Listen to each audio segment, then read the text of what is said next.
Boss ಎಲ್ಲರಿಗೂ ನಮಸ್ಕಾರ, welcome back to ಸಾಕ್ ಸ್ಟೋರೀಸ್. ಮಗ ಟಾಪ್ ಕ್ರಿಕೆಟಿಂಗ್ ಅಪ್ಡೇಟ್ಸ್ಗೆ ಎಲ್ಲರಿಗೂ ಸ್ವಾಗತ. ನೆನ್ನೆ ಒಂದ್ ಎಂಡ್ ಆಫ್ ದ ಸ್ಟೋರಿನ ನೋಡಿದ್ವಿ, ಇವತ್ತು ಇನ್ನೊಂದು ಎಂಡ್ ಆಫ್ ದ ಸ್ಟೋರಿನ ನೋಡ್ತಾ ಇದ್ದೀವಿ. ಶಶಾಂಕ್ ಸಿಂಗ್ ಈಚೆ ಕಡೆ ಬಂದ್ಬಿಟ್ಟು ಹೇಳಿದ್ದಾರೆ, ನೆನ್ನೆ ನಾನು ಅನ್ಕೊಂಡಿದ್ದೆ ಅಲ್ಪನಿಗೆ ಐಶ್ವರ್ಯ ಬಂದೆ ಅರ್ಧ ರಾತ್ರಿ ಕೊಡೆ ಹಿಡಿದ್ರು ಅಂತ.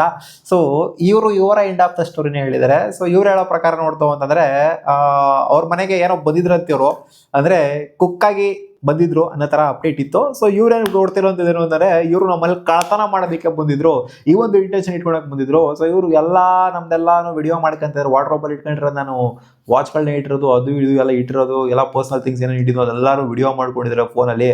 ಅದಕ್ಕೆ ಸರಿಯಾಗಿ ಕೊಟ್ಟಿದ್ದೀವಿ ಅನ್ನೋ ಥರ, ಅಂದರೆ ಕಳ್ತನ ಮಾಡೋದಕ್ಕೆ ಬಂದರು, ಕಳ್ತನ ಮಾಡೋ ಇಂಟೆನ್ಷನ್ ಇಟ್ಕೊಂಡ್ ಬಂದಿದ್ರು, ಅದಕ್ಕೆ ಸರಿಯಾಗಿ ವಾಂಚಿದೀವಿ. ಸುಮ್ಮನೆ ನಾವೇನೋ ವಾಂಚನ ಆಗೋರು ಇವರಿಗೆ. ಹೌದು, ಏನೋ ಒಂದು ರೀಸನ್ ಇರಬೇಕಲ್ಲ ವಾಂಚೋದಕ್ಕೆ. ಸುಮ್ಮನೆ ಯಾರು ಯಾರಿಗೆ ಹೊಡಿಯೋದಿಲ್ಲ. ಸೊ ಯಾರು ಒಂದು ಅಲ್ಕ ಕೆಲಸ ಮಾಡಿದ್ರೆ ಹೊಡಿಯೋದು, ಸುಮ್ಮನೆ ಯಾರು ಕೈ ಎತ್ತೋದಿಲ್ಲ. ಸೊ ಸುಮ್ಮನೆ ಯಾರು ಅದು ಏನಾದ್ರು. ಹೌದು, ನಾವು ಈ ಎಂಡ್ ಆಫ್ ದ ಸ್ಟೋರಿನ ನೋಡಿರಲಿಲ್ಲ, ಬಟ್ ಯಾವ ಎಂಡ್ ಆಫ್ ದ ಸ್ಟೋರಿ ಆಗಿದ್ದು ನಮಗಂತೂ ಗೊತ್ತಿಲ್ಲ. ಸೊ ಇವ್ರ ಮೇಲೆ FIR ಆಗಿದೆ, ಆ್ಯಂಡ್ ಇವರು ಕೂಡ ಕಂಪ್ಲೇಂಟ್ ಕೊಟ್ಟಿರುತ್ತೆ, ಕ್ರಾಸ್ ಕಂಪ್ಲೇಂಟ್ ಆಗಿದೆ ಇದು. ಸೊ ಓಕೆ, ಏನಾದ್ರು ಹಾಕೊಳ್ಳಿ, ನಮ್ಗೆ ಏನಕ್ಕೆ ಮೂರನೇ ವಿಷಯ ಅಲ್ವಾ, ನಾವು ಕ್ರಿಕೆಟ್ ಬಗ್ಗೆ ಮಾತ್ರ ಮಾತಾಡೋಣ. ಅಪ್ಡೇಟ್ ಬಿಟ್ಟು ನೆಕ್ಸ್ಟ್ ಸೀಸನ್ಗೆ ಹಾರ್ದಿಕ್ ಪಾಂಡ್ಯಾಗೆ ಮಣೆ ಹಾಕೋದಕ್ಕೆ ರೆಡಿ ಆಗಿದ್ರಂತೆ ಈ ತಂಡಗಳು. ಇಷ್ಟು ತಂಡಗಳು ಡಿಮಾಂಡ್ ಇಡ್ತಿದ್ರಂತೆ, ಹಾರ್ದಿಕ್ ಪಾಂಡ್ಯ ನಮ್ಮ ಟೀಮಿಗೆ ಬಾರಪ್ಪ, ನಮ್ಮ ಟೀಮಿಗೆ ಬಾಚಿನಾ ಅಂತ ಕರಿತಾ ಇದ್ರಂತೆ. ಅದು ಯಾವ ಟೀಮ್ಸ್ ಅಂದ್ರೆ CSK, Rajasthan Royals, KKR, Delhi capitals, LSG, Punjab Kings and GT ಮತ್ತೆ ವಾಪಸ್ ಬಾರಪ್ಪ ಚಿನ್ನ ನೀನು ಅಂತ ಕರಿತಾವ್ರಂತೆ. ಸೊ ಇವಾಗ ಬಂದ್ರು ಅಪ್ಡೇಟ್ ಪ್ರಕಾರ. ಅಂಡ್ RCB ಮತ್ತೆ SRH ಹಾರ್ದಿಕ್ ಪಾಂಡ್ಯ ಬೇಡ ಅಂತ ಹೇಳಿದ್ರಂತೆ. ಸೊ ಇವರು ಕೂಡ ಹೋಗೋದಕ್ಕೆ ರೆಡಿ ಕೂಡ ಇಲ್ಲ. ಏನಕ್ಕೆ ಅಂದ್ರೆ RCB ಆಗಿರ್ಲಿ SRH ಆಗಿರ್ಲಿ ದುಡ್ಡೇ ಇಲ್ಲ. ಫಸ್ಟ್ ಆಫ್ ಆಲ್ ಕೋರ್ ಟೀಮ್ನ ರಿಟೈನ್ ಮಾಡ್ಕೊತಾರೆ, ಅವ್ರೇನು ಬಿಟ್ಕೊಂಡು ಕೊಡೋದಿಲ್ಲ ಟೀಮ್ನ, ಅಷ್ಟು ಈಸಿಯಾಗಂತೂ ಬಿಟ್ಕೊಂಡು ಕೊಡುವಂಥ ಸೀನೇ ಇಲ್ಲ. ಕೋರ್ನ ರಿಟೈನ್ ಮಾಡೋದ್ರಿಂದ ಹಾರ್ದಿಕ್ ಪಾಂಡ್ಯ ಕೊಡೋಕೆ ದುಡ್ಡು ಬೇಡ, RCB ಅದನ್ನಾಗಿರಲಿ SRH ಅದನ್ನಾಗಿರಲಿ. ಸೊ ಈ ಟೀಮ್ಸ್ಗಳು ಮಣೆ ಹಾಕೋದಕ್ಕೆ ರೆಡಿ ಆಗ್ತದೆ, ಅಂದರೆ ಟ್ರೇಡ್ ಗೀಡ್ ಮಾಡೋದಕ್ಕೆ ಒಂಥರ ಮುಂದೆಗಡೆ ಇದ್ದಾರೆ, ಮುಂಚೂಣಿಲಿ ಇದ್ದಾರೆ. CSK ಹೋಗ್ಬಿಟ್ಟಿದೆ ಅಂತ ಅಪ್ಡೇಟ್ ಬಂದಿತ್ತು, ಬಟ್ ಇವಾಗ ಮತ್ತೆ CSK ಫೈನಲ್ ಬಂದಿದ್ದಾರೆ ಅಂತ. ಸೊ ಮೋಸ್ಟ್ ಪ್ರಾಬಬ್ಲಿ ಇಲ್ಲಿ ಪಂಜಾಬ್ ಕಿಂಗ್ಸ್ ಹೋಗೋದು ಕಾಣೆ, ನಾನು KKR ಹೋಗ್ಬೋದು ಅಂತ ಅನ್ನಿಸ್ತಾ ಇದೆ. ಯಾಕಂದ್ರೆ ಅವ್ರಿಗೆ ಕ್ಯಾಪ್ಟನ್ಸಿ ಅಗತ್ಯತೆ ಇದೆ, ಜೊತೆಗೆ ಆಲ್ರೌಂಡರ್ನ ಅಗತ್ಯತೆ ಇದೆ. ಇಲ್ಲ ರಾಜಸ್ಥಾನ್ ರಾಯಲ್ಸ್ಗಾಗಿರ್ಲಿ, LSGಗಾಗಿರ್ಲಿ, GTಗಾಗಿರ್ಲಿ ಹೋಗೋದು ನನಗೆ ಯಾಕೋ ಡೌಟ್ ಬಿಡಿದೆ. ಇಲ್ಲಿರುವಂತ ಲಿಸ್ಟ್ ಅಲ್ಲಿ ನೋಡಿದ್ರೆ KKR ಫ್ರಂಟ್ ರನ್ನರ್ ಇರ್ಬೋದು ಅಂತ ಅನ್ಕೊಂಡಿದ್ವಿ. ಅಪ್ಡೇಟ್ ನಂಬರ್ 3, ಇಶಾನ್ ಕಿಶಾನ್ ಗುರು ಸೀನ್ ಅಲ್ಲೇ ಇರ್ಲಿಲ್ಲ ಗುರು. ಜನವರಿ ಸ್ಟಾರ್ಟಿಂಗ್ ಅಲ್ಲಿ ಲಾಸ್ಟ್ ಇಯರ್ ಅಂತ ಸೀನ್ ಅಲ್ಲೇನೆ ಇರಲಿಲ್ಲ ಅಂತ ಅನ್ಕೊಳ್ಳಿ. ಇಂಟರ್ನ್ಯಾಷನಲ್ಸ್ ಅಂತ ಬಂದಾಗ ಬರ್ತಾರೆ, ಟೀಮಿಗೆ ಎಂಟ್ರಿ ಕೊಡ್ತಾರೆ, ಸೈಕ್ ಆಗಿ ಆಡ್ತಾರೆ. ಅಭಿಷೇಕ್ ಶರ್ಮಾನ ಇವಾಗ ರಿಪ್ಲೇಸ್ ಮಾಡಿದ್ರೆ ICC T20 ರ್ಯಾಂಕಿಂಗ್ ಅಲ್ಲಿ ನಂಬರ್ 1 ಯಾರು ಅಂತಂದ್ರೆ ಇವಾಗ ಅಭಿಷೇಕ್ ಶರ್ಮಾ ಅಲ್ಲ, it's Ishan Kishan.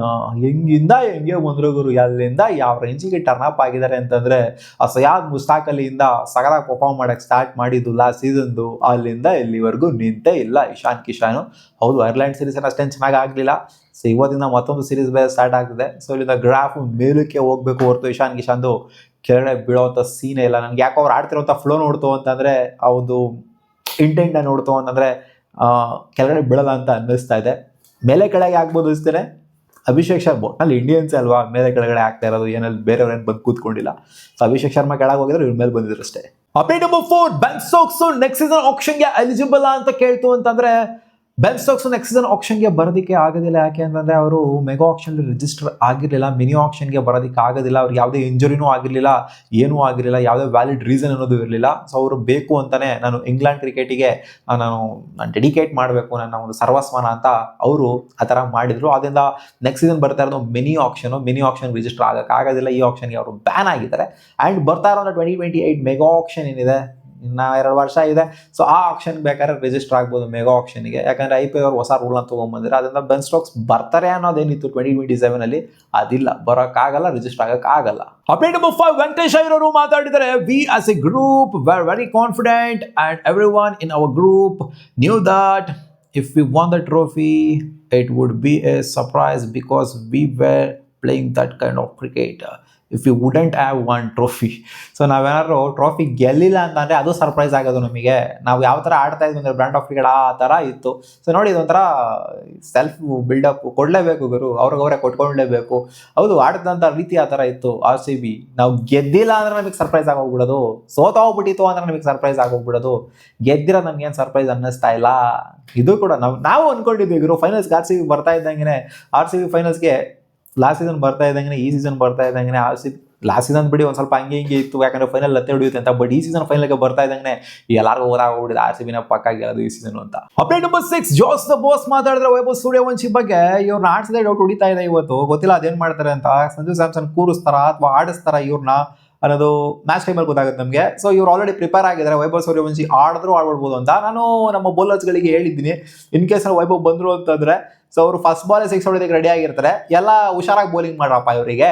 Vaibhav Suryavanshi as Young and energetic player ಒಳ್ಳೆ ಪ್ರಿಪೇರ್ ಆಗಿದ್ದಾರಂತೆ ವೈಭವ್ ಸೂರ್ಯವಂಶಿ ಕೂಡ. ಅದು ಫಸ್ಟ್ ಬಾಲ್ 6 ಹೊಡಿತಾರೆ ಅಂತ ಹೇಳ್ತಾರಲ್ಲ, ಒಬ್ಬ ಎಕ್ಸ್ಪೀರಿಯನ್ಸ್ಡ್ ಲೆಜೆಂಡರಿ ಪ್ಲೇಯರ್ ಇವರು. ಜಾಸ್ ಬಟ್ಲರ್ ಹಂಗೆ ನೋಡೋಕೆ ಹೋದ್ರು, ಅಷ್ಟು ನಂಬರ್ ಆಫ್ T20 ಗೇಮ್ಸ್ನ ಆಡಿದ್ದಾರೆ. ಸೊ ಇವ್ರಿಗೆ ಬಿಲ್ಡಪ್ ಕೊಡ್ತಾ ಇರಲ್ಲ ವೈಭವ್ ಸೂರ್ಯವಂಶಿಗೆ, ಲೆವೆಲ್ಲೇ ಬೇರೆ ಇವರು ವೈಭವ್ ಸೂರ್ಯವಂಶಿದು. ಅಪ್ಡೇಟ್ ನಂಬರ್ 7, ಸೀರೀಸ್ನ ಸೋಲ್ ಬಗ್ಗೆ ಮಾತಾಡಿದ್ದಾರೆ ಶ್ರೇಯಸ್ ಅಯ್ಯರ್ ಅವರು. ಲಾಸ್ಟ್ ಸೀರೀಸ್ ಸೋತ್ರಲ್ಲ, ಸೊ ಇದಾದ್ಮೇಲೆ ಇಂಗ್ಲೆಂಡ್ ಸೀರೀಸ್ ಸ್ಟಾರ್ಟಿಂಗಲ್ಲಿ ಮಾತಾಡಿರೋದು. ಇಟ್ ವಾಸಂಟ್ ಎಂಬ್ಯಾರಸಿಂಗ್ ಏನು ಅನಿಸಲಿಲ್ಲ ನಮಗೆ, but it was depressing for us because we definitely didn't expect Ireland to play that well. ನಮಗೆ ಎಂಬ್ಯಾರಸಿಂಗ್ ಅನಿಸಲಿಲ್ಲ, ಬಟ್ ಅದು ಡಿಪ್ರೆಸಿಂಗ್ ಅನ್ನಿಸ್ತು. ಯಾಕೆಂತಂದ್ರೆ ನಾವು ಇಷ್ಟು ಸಾಕಾದಾಗ ಐರ್ಲೆಂಡ್ ಅವ್ರು ಆಡ್ತಾರೆ ಅಂತ ಅನ್ಕೊಂಡೇ ಇರಲಿಲ್ಲ ಅಂತ ಹೇಳಿದ್ದಾರೆ. So they outplayed us in every department, we fell short in terms of analysis and planning ಅಂತ ಹೇಳಿದರೆ. ಎಲ್ಲ ಡಿಪಾರ್ಟ್ಮೆಂಟ್, ಇನ್ನೇನು ಫೀಲ್ಡಿಂಗ್ ಡಿಪಾರ್ಟ್ಮೆಂಟಲ್ಲೂ ಕೂಡ ನಮಗಿಂತ ಸಖತ್ತಾಗಿ ಫೀಲ್ಡಿಂಗ್ ನಾವು ಮಾಡಿದ್ರು, ಅದೇ ಮೇಯ್ನು ಅಂತ ಹೇಳ್ತೀನಿ. ಬ್ಯಾಟಿಂಗ್ ಬೌಲಿಂಗ್ ಬಿಟ್ಬಿಡಿ, ಕ್ಲೋಸ್ ಮಾರ್ಜಿನ್ ಆಗಿತ್ತು ಸೆಕೆಂಡ್ ಮ್ಯಾಚು, ಬಟ್ ಫೀಲ್ಡಿಂಗ್ ಯಾವ ಥರ ಕ್ಯಾಚ್ಗಳನ್ನ ಎತ್ತಾಕೊಟ್ರು ಐರ್ಲೆಂಡ್ ಅವರು. ಸೊ ಅದಂತೂ ಸಿಕ್ಕಾಪಟ್ಟೆ ಇಂಪ್ರೆಸಿವ್ ಆಗಿತ್ತು. ಔಟ್ ಪ್ಲೇ ಮಾಡಿಬಿಟ್ರು ಅಂತ ಅವರೇ ಒಪ್ಕೊಂಡಿದ್ದಾರೆ. ಸೊ ಇನ್ನೇನಿಲ್ಲ ಅಲ್ಲಿ ಈ ಸೀರೀಸು, ಅದೇ ಹಿಂದಿದ್ದೆಲ್ಲ ಬಿಟ್ಬಿಟ್ಟು ಈ ಸೀರೀಸ್ನ ಚೆನ್ನಾಗಿ ನೋಡ್ಕೊಂಡು ಹೋಗ್ಬೇಕು ಅಷ್ಟೇ. ಅಪ್ಡೇಟ್ ನಂಬರ್ 8, ಮಾತಾಡಿದ್ದಾರೆ ಶ್ರೇಯಸ್ ಅಯ್ಯರ್ ಅವರ ವೈಭವ್ ಸೂರ್ಯವಂಶಿ ಬಗ್ಗೆ. ಬೇರೆಯವರು ಅವರು ಇವರೆಲ್ಲ ಮಾತಾಡಿರುವ ಕ್ಯಾಪ್ಟನ್ನೇ ಮಾತಾಡ್ಬಿಟ್ಟಿದ್ದಾರೆ. It is not that only player individual as perform. ಅಂದರೆ ವೈಭವ್ ಸೂರ್ಯವಂಶಿ ಮಾತ್ರ ಪರ್ಫಾರ್ಮ್ ಮಾಡಿದ್ದಾರೆ ರೀಸೆಂಟ್ ಪಾಸ್ಟಲ್ಲಿ, ಬೇರೆಯವರು ಕೂಡ ಪರ್ಫಾರ್ಮ್ ಮಾಡಿದ್ದಾರೆ. ಸೊ ವೈಭವ್ ಬಂದ್ರು ಅನ್ನೋ ಮಾತ್ರಕ್ಕೆ ಅಲ್ಲಿ ಸಂಜುನ ಕೂರಿಸ್ಬಿಡೋದು, ಅಭಿಷೇಕ್ನ ಕೂರಿಸ್ಬಿಡೋದು, ಅವ್ರನ್ನ ಕೂರಿಸ್ಬಿಡೋದು, ತಿಲಕ್ನ ಕೂರಿಸ್ಬಿಡೋದು, ಹಂಗೆ ಕೂರಿಸ್ಬಿಡೋದು, ಹಿಂಗೆ ಕೂರಿಸ್ಬಿಡೋದು, ಅವೆಲ್ಲ ಆಗೋದಿಲ್ಲ ಸೀನ್ಸು.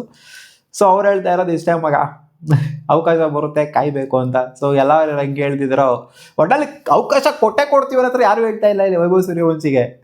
ಸೊ ನನ್ನ ಪ್ರಕಾರ ಇವತ್ತು ಯಾಕೋ ಆಡ್ಸಲ್ಲ ಅಂತಲೇ ಅನ್ನಿಸ್ತಾ ಇದೆ. ಇವತ್ತಲ್ಲ, ಇನ್ನೊಂದು 2 ಮ್ಯಾಚ್ ಸಂಜು ಸ್ಯಾಮ್ಸಂಗ್ ಅವಕಾಶ ಕೊಡ್ತಾರೆ. ಸಂಜು ಅವರು ಕ್ಲಿಕ್ ಆಗಿಲ್ಲ ಅಂತ ಅನ್ಕೊಳ್ಳಿ, 2 ಮ್ಯಾಚ್ ಫೇಲ್ ಆದ್ರು ಅಂತ ಅನ್ಕೊಳ್ಳಿ, ಅವಾಗ ಮಾತ್ರ ವೈಭವ್ ಸೂರ್ಯವಂಶಿಗೆ ಅವಕಾಶ ಸಿಗುವಂಥ ಚಾನ್ಸ್ ಇರುತ್ತೆ. ಆ್ಯಂಡ್ ಗೊತ್ತಲ್ಲ, ವೈಭವ್ ಸೂರ್ಯವಂಶಿಗೆ ಅವಕಾಶ ಸಿಕ್ತು ಅಂದರೆ ಅದು 1 ಮ್ಯಾಚ್ ಸಿಕ್ಕಿದ್ರೆ ಸಾಕು ಅವ್ರಿಗೆ, ಒಂಥರ ಹಬ್ಬ ಮಾಡಿ ಇಟ್ಬಿಡ್ತಾರೆ. ಖಂಡಿತ ಸಂಜು ಸ್ಯಾಮ್ಸಂಗ್ ಮೇಲೆ ಸಿಕ್ಕಾಪಟ್ಟೆ ಪ್ರೆಷರ್ ಇದೆ, ಹೆವಿ ಪ್ರೆಷರ್ ಇದೆ ಅಂತ ಹೇಳ್ತೀನಿ. ನೋಡೋಣ ಅದೇನು ಡೆಲಿವರ್ ಮಾಡಿದ್ದಾರೆ ಇವತ್ತು ಸಂಜೆ ಅಂತ. ಅಪ್ಡೇಟ್ ನಂಬರ್ 9, ಸಂಜಯ್ ಮಂಜ್ರೇಕರ್ ಅವರು ಮಾತಾಡಿದ್ರೆ ಶುಭ್ಮನ್ ಗಿಲ್ ಬಗ್ಗೆ. Just for people to understand, Shubman Gill is a guy who is a T20 batter now and as a tremendous IPL as well. ಅದೇ ಗುರು ಅವ್ರು ಹೇಳ್ತಿರೋದು ಇಷ್ಟೇನೆ, it won't happen immediately but I think you will slowly start seeing him back in T20 plans ಅಂತ. So ಇವ್ರು ಹೇಳಿದಾರಲ್ಲ BCC ಅವರು ಶುಭ್ಮನ್ ಗಿಲ್ಗೆ, ನೀವು ಸ್ವಲ್ಪ ಲಾಂಗರ್ ಫಾರ್ಮ್ಯಾಟ್ ಕಡೆ ಕಾನ್ಸಂಟ್ರೇಟ್ ಕೊಡೋರು. 2027 ವರ್ಲ್ಡ್ ಕಪ್ ಬರ್ತಾ ಇದೆ, T20s ಎಲ್ಲ ಬಿಟ್ಬಿಡೋಣ, ಆಮೇಲೆ 2027 ಆದ್ಮೇಲೆ ನೋಡ್ಕೊಂಡು ನಾನಿದು T20 ಏನೇ ಇದ್ರು ಕೂಡ T20 ಏನೇ ಪರ್ಫಾರ್ಮ್ ಮಾಡಿರ್ಬೋದು, IPL ಏನೇ ಪರ್ಫಾರ್ಮ್ ಮಾಡಿರ್ಬೋದು, ಟೆಸ್ಟ್ ಆ್ಯಂಡ್ ODIs ಕಡೆ ಜಾಸ್ತಿ ಗಮನ ಇಡು ಅಂತ ಇವರು ಸೀರಿಯಸ್ ಆಗಿ ಹೇಳ್ಬಿಟ್ಟಿದ್ದಾರೆ. ಸೊ ಅದರಿಂದ ಅವರು ಅದ್ರ ಕಡೆನೇ ಗಮನ ಕೊಡಬೇಕಾಗತ್ತೆ. ಸೊ T20 ಆಡಕ್ಕೆ ಬರೋಲ್ಲ ಅಂತ ಅಲ್ಲ, ಸಖತ್ತಾಗೇನೆ ಪ್ರೂವ್ ಮಾಡ್ಕೊಂಡ್ರು ಈ ಸಲ ಶುಭ್ಮನ್ ಗಿಲ್ ಆ್ಯಂಡ್ ಸಾಯಿ ಸುದರ್ಶನ್ ಇಬ್ಬರು ಕೂಡ ಸಖತ್ತಾಗಿ ಪ್ರೂವ್ ಮಾಡ್ಕೊಂಡು. ನೋಡಿ ಅವ್ರಿಬ್ರಿಗೂ ಕೂಡ ಅವಕಾಶ ಇಲ್ಲ ಇಲ್ಲಿ. ಸೊ ಅವ್ರು ನೋಡಿ ಕಲಿಬೇಕು ಗುರು, ಓಪನಿಂಗ್ ಸ್ಟಾರ್ಟಲ್ಲಿ ಹೆಂಗೆ ಆಡಬೇಕು ಅನ್ನೋದನ್ನ ಅವ್ರು ನೋಡಿ ಕಲಿಬೇಕು. ಅವ್ರ ಥರ ಯಾರು ಆಡಲ್ಲ ಗುರು. ಹೌದು, ರನ್ ನೋಡೋದೇ ಗೊತ್ತಾಗಲ್ಲ. ಈ ಕಡೆ ವೈಭವ್ ಆಡಿದ್ರೆ ರನ್ ನೋಡಿದ್ ಗೊತ್ತಾಗ್ತಾ ಇರುತ್ತೆ, ಬಟ್ ಇವ್ರು ಆಡೋದು ರನ್ ನೋಡೋದೇ ಗೊತ್ತಾಗಲ್ಲ. ಸ್ಕೋರ್ ಬೋರ್ಡ್ ಮಾತ್ರ ಏರ್ಕೊಂಡು ಹೋಗಿರುತ್ತೆ ಮೇಲ್ಗಡೆ. ಅವ್ರ ಥರ ಅಂದ್ರೆ ಆ ಪೇರ್ ಹುಟ್ಟಾಕಕ್ಕೆ ಆಗೋದಿಲ್ಲ. ಆದ್ರೂ ಕೂಡ ಅವರಿಗೆ ಲೆವೆನಲ್ಲಿ ಇಲ್ಲಿ ಸ್ಕ್ವಾಡಲ್ಲಿ ಜಾಗ ಇಲ್ಲ. ಅಪ್ಡೇಟ್ ನಂಬರ್ 10, ವೈಭವ್ ಸೂರ್ಯವಂಶಿ ಬಗ್ಗೆ ಮಾತಾಡಿದ್ರೆ. ನೋಡಿ, ಇರೋ ಪ್ಲೇಯರ್ ಬಗ್ಗೆ ಮಾತಾಡ್ತಿಲ್ಲ, ಲೆವೆಲ್ ಇರುವಂಥ ಪ್ಲೇಯರ್ ಬಗ್ಗೆ. ಇವರು ಆಡದೇ ಇರೋವಂಥ ಪ್ಲೇಯರ್ ಬಗ್ಗೆ ಮಾತಾಡ್ತಾ ಇದ್ದಾರೆ. ವೈಭವ್ ಆಡ್ತಾರ ಆಡಲ್ಲ ಇವತ್ತು ಗೊತ್ತಿಲ್ಲ, ಆದ್ರೂ ಯಾರಿಬ್ರಿಗೂ ಮಾತಾಡಿದ್ದಾರೆ. ಜಾಸ್ ಬಟ್ಲರು ಮಾತಾಡ್ತಾವ್ರೆ. ಈ ಬರೀ ಇವ್ರ ಲೆವೆಲ್ಲೇ ಚೇಂಜ್ ಆಗೋಗ್ಬಿಟ್ಟೈತೆ. ಇರೋ ಪ್ಲೇಯರ್ಸ್ ಬಗ್ಗೆ ನೋಡಿ, ಅಭಿಷೇಕ್ ಶರ್ಮಾ ಬಗ್ಗೆ ಮಾತಾಡ್ತಿಲ್ಲ ಯಾರು, ಇವ್ರ ಬಗ್ಗೆ ತಿಲಕ್ ವರ್ಮಾ ಬಗ್ಗೆ ಮಾತಾಡ್ತಿಲ್ಲ, ಶ್ರೇಯಸ್ ಅಯ್ಯರ್ ಬಗ್ಗೆ ಮಾತಾಡ್ತಿಲ್ಲ, ಇವ್ರ ಬಗ್ಗೆ ಮಾತಾಡ್ತಾರೆ. ಸೊ ಏನಂತಾರೆ, ಸಖತ್ ಪ್ಲೇಯರ್ ಇವರು. ನೋಡಿದ್ವಿ ಲಾಸ್ಟ್ 2 ವರ್ಷದಿಂದ ಸೈಕ್ ಪ್ಲೇಯರು. ನಾವು ಇವ್ರನ್ನ ಕಟಾಕೋದಕ್ಕೆ ಟ್ರೈ ಮಾಡ್ತೀವಿ, ನಮ್ಮ ಪ್ಲಾನ್ಸ್ಗಳೆಲ್ಲ ರೆಡಿ ಮಾಡ್ಕೊಂಡು ಇಟ್ಕೊಂಡಿದ್ದೀವಿ. ಸೊ ಪ್ರಿಪೇರ್ ಆಗ್ತಿರೋದ್ರೆ ವೈಭವ್ ಸೂರ್ಯವಂಶಿಗೆ ಆಡಿಸಿದ್ರು ಆಡಿಸ್ಬಿಡ್ಬೋದು ಅಂತ. ಸಂಜು ಸ್ಯಾಮ್ಸಂಗ್ ಪ್ರಿಪೇರ್ ಆಗ್ತಿಲ್ಲ, ಅಭಿಷೇಕ್ ಶರ್ಮಾ ಪ್ರಿಪೇರ್ ಆಗ್ತಾ ಇಲ್ಲ ಅಂತಂದ್ರೆ ಇವರ ರೇಂಜಿಗೆ ಹೇಳ್ತಾ ಇರೋದು. ಸೊ ಇವ್ರೇನಾದ್ರು ಆಡ್ರೋ ಧ್ವಂಸ ಮಾಡಿ ಇಟ್ಬಿಡ್ತಾರೆ ಒಬ್ಬರೇ ಸಿಂಗಲ್ ಆಡಲಿ. ಅಭಿಷೇಕ್ ಶರ್ಮಾ ಮಾಡಲ್ಲ ಅಂತ ಹೇಳ್ತಿಲ್ಲ, ಅವರು ಮಾಡ್ತಾರೆ. ಬಟ್ ಇವ್ರು ಆಡೋವಂಥ ಬ್ರ್ಯಾಂಡೇ ಬೇರೆ ಇವರು. ಇನ್ಫ್ಯಾಕ್ಟ್ ಅಭಿಷೇಕ್ ಶರ್ಮಾನು ಕೂಡ ಒಂದು ಸ್ವಲ್ಪ ಡಿಮ್ ಲೈಟಿಗೆ ತಳ್ಬಿಡ್ತಾರೆ. ಇನ್ ಕೇಸ್ ಇವ್ರನ್ನಾದ್ರು ಅವ್ರ ಮೇಲೆ ಅವ್ರ ಪಕ್ಕದಲ್ಲಿ ನಿಂತ್ಕೊಂಡು ಆಡ್ತಾ ಇದ್ದಾರೆ ಅಂತಂದ್ರೆ. ಸೊ ಅದು ರಿಯಾಲಿಟಿನ ಹೇಳ್ತಾ ಇದ್ದೀನಿ ಅಷ್ಟೇ. ನೋಡಿ, ಯಶಸ್ವಿ ಜೈಸ್ವಾಲ್ ಯಾವ ಥರ ಡಿಮ್ ಲೈಟಿಗೆ ಹೋಗ್ಬಿಟ್ರು ರಾಜಸ್ಥಾನ್ ರಾಯಲ್ಸಲ್ಲಿ.